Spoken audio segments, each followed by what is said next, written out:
Shocking news. Just kidding, not shocking at all. A new study finds that raising the minimum wage, a sort of reasonable amount relative to the cost of living, has economic benefits and generally improves people's lives. Many right-wingers will tell you that if you raise the minimum wage, right, especially to $15 an hour, as many Democrats want to do, it'll be the apocalypse. Businesses will close, widespread unemployment.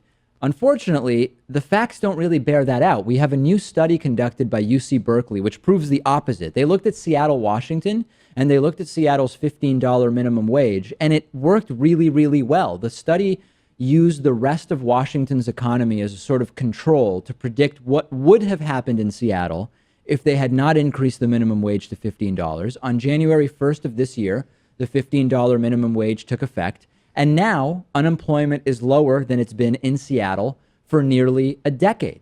In Seattle, wages are up, unemployment is down, and the number of hours worked is up, meaning that employers aren't cutting hours to account for the higher minimum wage. This was even true in the restaurant industry, even at fast food restaurants, which is a common example from the right.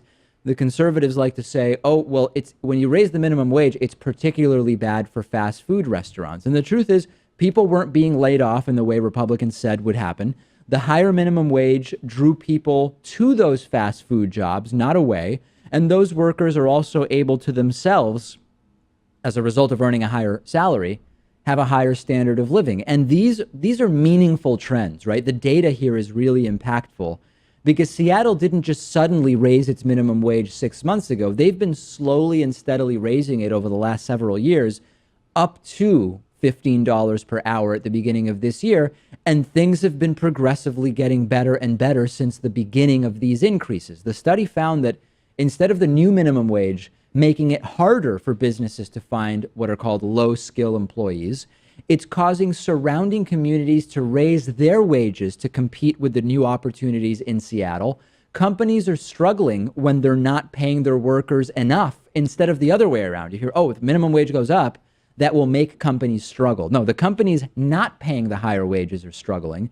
And some of this is pretty intuitive, right? If people have more money to spend because the minimum wage went up, that will help businesses, including fast food, since people earning in that range are more likely to go to fast food restaurants as well.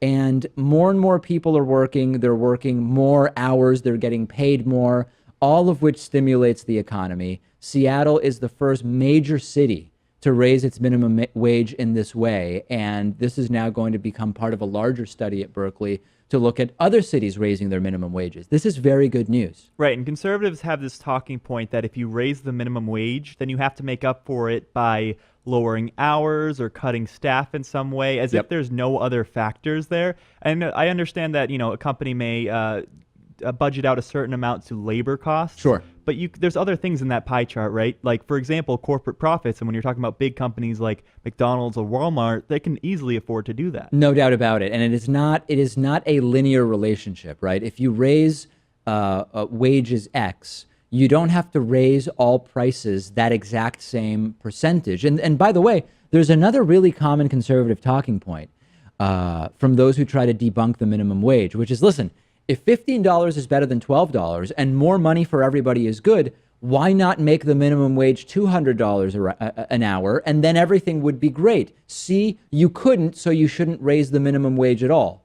No one is asking for that. That is a total red herring. That is not an equilibrium wage, given the cost of living and productivity and what you need to make in order to have a livable wage. There's no economic argument for a $200 an hour minimum wage. Just because $15 is better than 12, or maybe 18 would be better than 15, it doesn't mean that any serious people are calling for a $200 minimum wage. So please do not fall for that when right-wingers say that. If raising the minimum wage is good, just keep on raising it.